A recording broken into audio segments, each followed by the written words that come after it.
हे everyone, so last video हम लोगों ने बात की eigen values and eigen vectors की बहुत ही इंपॉर्टेंट प्रॉपर्टीज़ के बारे में। तो आपने अगर वो वीडियो अभी तक नहीं देखा है तो प्लीज़ वो वीडियो पहले देख लेना, इसके बाद ही आप लोग इस वीडियो को समझ पाओगे। तो आज हम लोग बात करने जा रहे हैं डायगोनलाइजेशन of your matrix.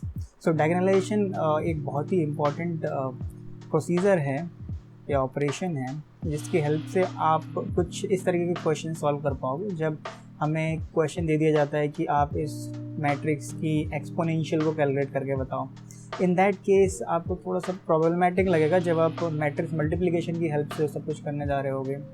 And in most of the cases what really happens is वहाँ पर कोई पैटर्न नहीं बन रहा होता पावर सीरीज का, and because of that you can not actually solve this question और that kind of questions with that particular method. ठीक है, सो आज हम लोग समझ लेते हैं डायगोनलाइजेशन क्या होता है। Okay, so without further due let's get started off this.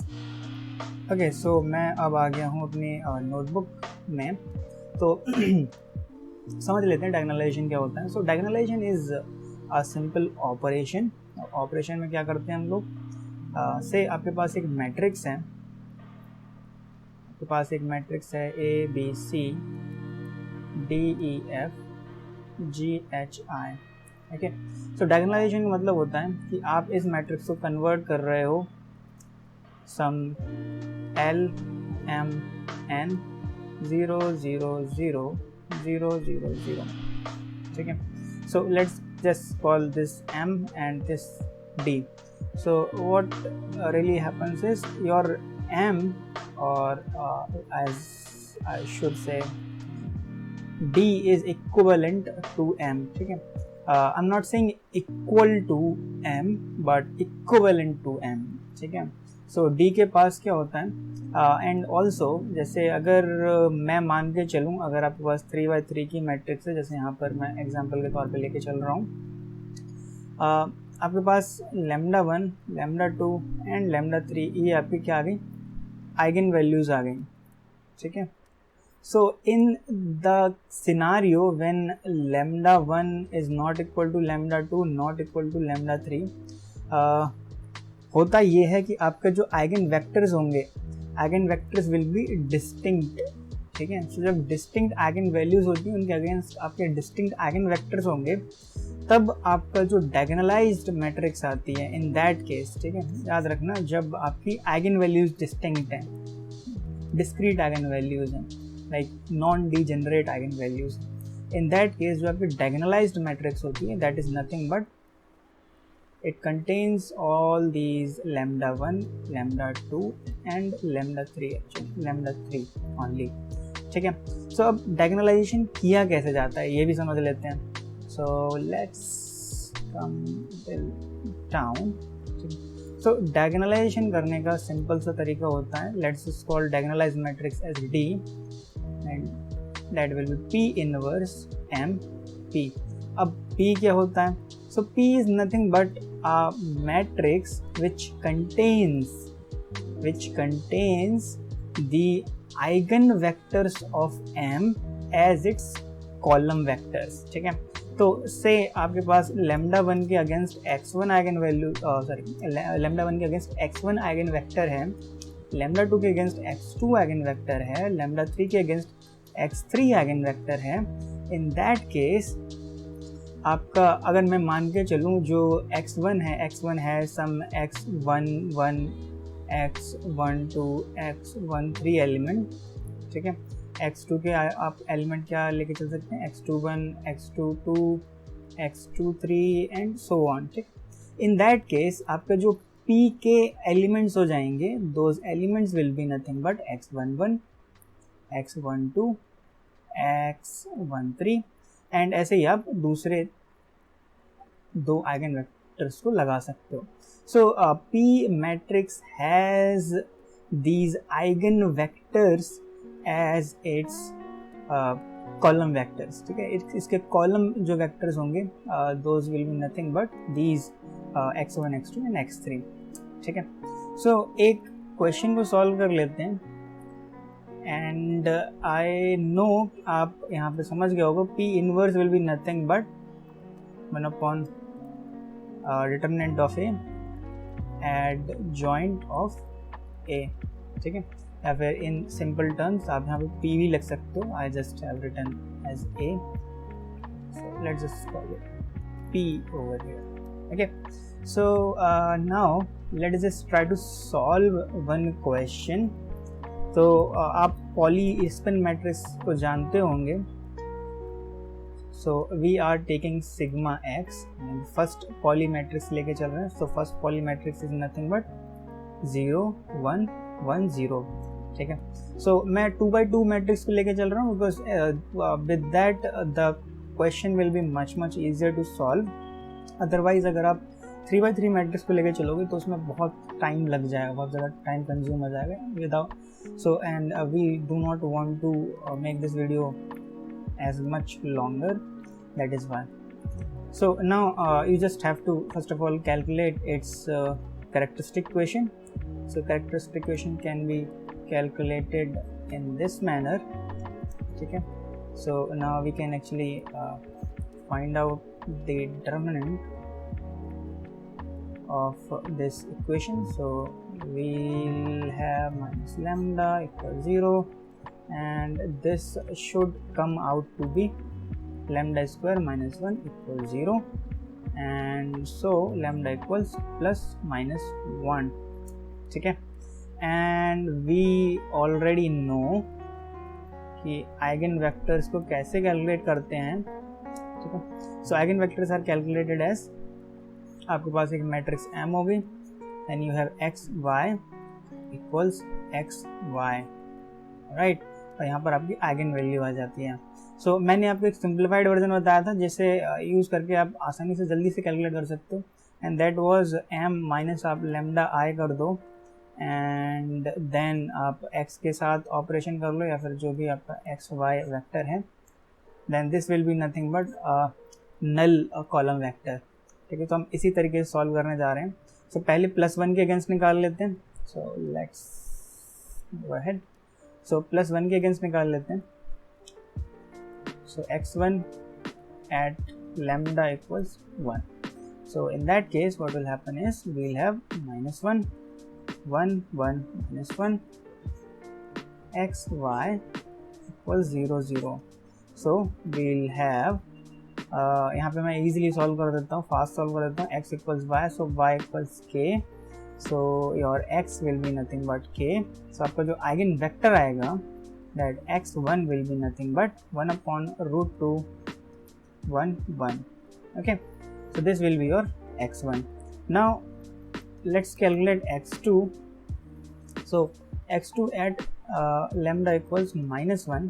So I'm not going to solve for -1 because I already know जो आपका x2 आएगा that will be nothing but 1/√2 1 -1. So I'll leave it up to you कि आप इसे खुद solve करके देखो ताकि आपको पता चले कैसे हम आइगन वैल्यूज़ या आइगन वेक्टर्स को कैलकुलेट करते हैं, जो हमने लास्ट क्लास में सीखा था, ठीक है.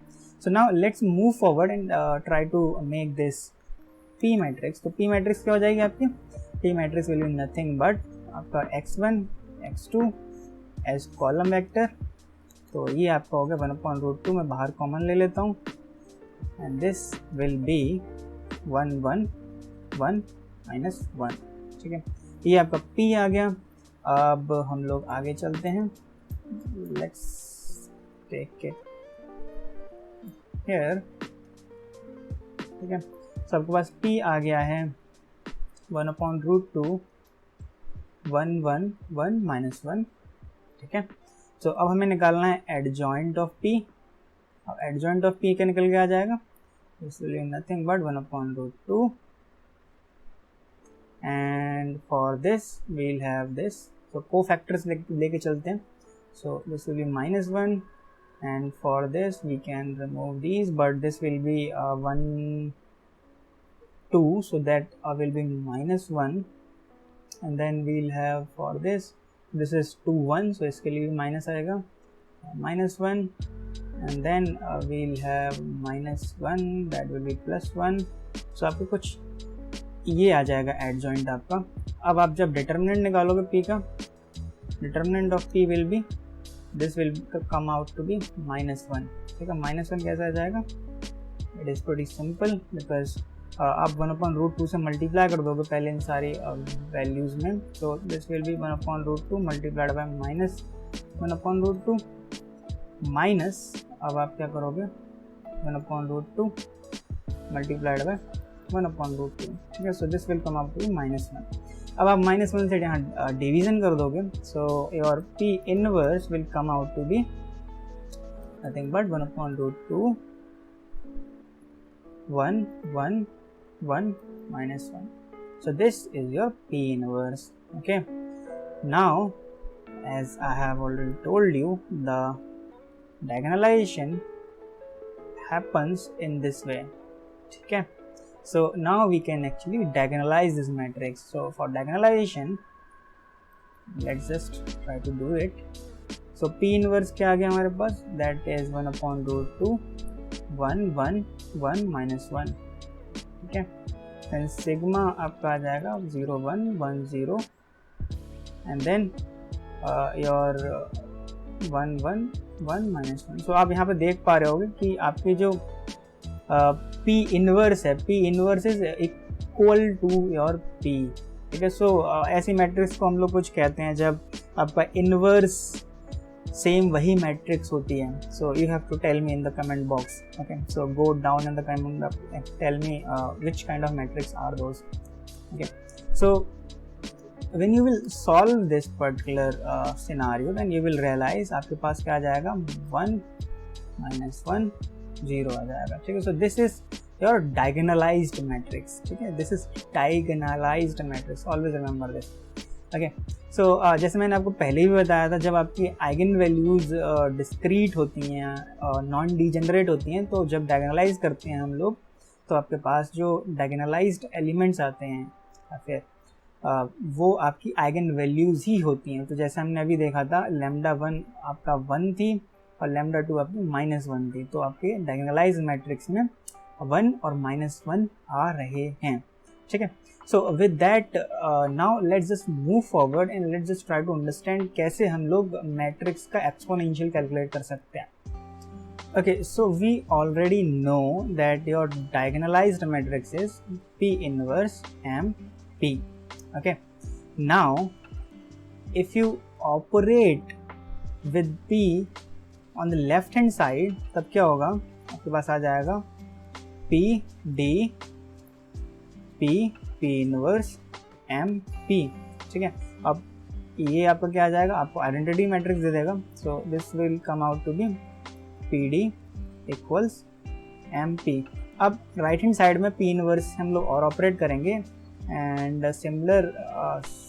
आपको सिमिलरली क्या आ जाएगा, M आ जाएगा. So as you can see over here, आपका M राइट हैंड साइड पे आ गया और जो आपकी लेफ्ट हैंड साइड में बचा हुआ है that is PD P inverse. ठीक है, now let's just try to find out कि आपका स्क्वायर क्या होगा इस मैट्रिक्स का. So this square can be calculated as PD P inverse multiplied by PD P inverse. अब आप देखोगे यहाँ से जो इनवर्स इस पर ऑपरेट करके आपको आइडेंटिटी दे देगा, देन D खुद पे ऑपरेट होकर D स्क्वायर हो जाएगा एंड देन आपके पास क्या बचेगा, we will have P D squared P inverse.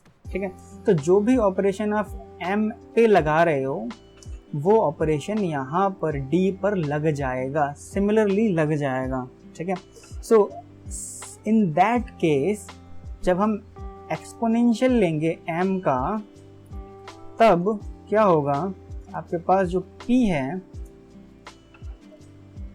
हम D का एक्सपोनेंशियल लेंगे एंड देन P इनवर्स से मल्टीप्लिकेशन कर देंगे इस मैट्रिक्स का. ठीक है, सो आफ्टर ऑपरेटिंग और kind of calculating this sum you will get your exponential of the matrix. ठीक है, तो अब हम एक क्वेश्चन सॉल्व करके देखेंगे कि मैट्रिक्स का एक्सपोनेंशियल कैसे निकाला जाता है. ओके, सो हम अब सिग्मा एक्स की ही पावर को कैलकुलेट करने जा रहे हैं. सिग्मा एक्स के एक्सपोनेंशियल को हम लोग कैलकुलेट करेंगे. तो वो कैसे करेंगे, let's just try to understand over here. I am calculating the exponential of sigma x because this will be much easier to solve and we don't want to actually waste much of the time.